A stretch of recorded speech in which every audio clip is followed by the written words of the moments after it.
Show. Mula sa #1 Smart Dishwashing Paste. Ang galing-galing mo! Smart dishwashing paste ko. Pritong ulam na masebo, plato o kaldero.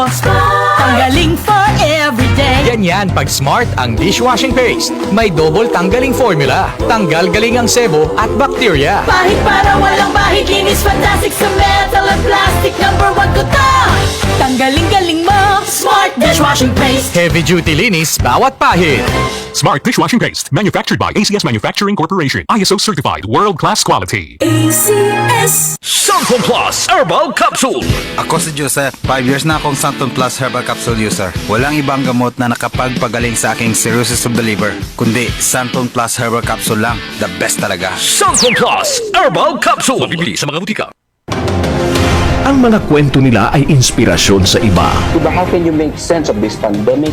Yung mga tao dating matitibay by their fortitude in life, ngayon may mental health problem. So I believe coaching and personal development is where we would come in. Why personal social responsibility? Kasi I felt kailangan natin itong isabuhay dahil ika nga no, we have to walk the talk.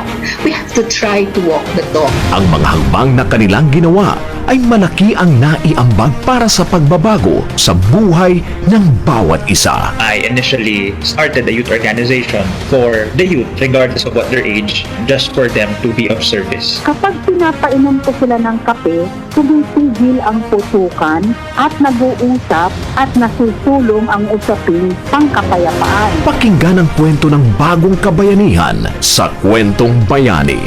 Kwentong Bayani, kasama sina Jenny Pahilanga at Jojo Armenta tuwing Sabado alas 10 hanggang alas 11 ng umaga sa DCXL 558 Radyo Trabaho.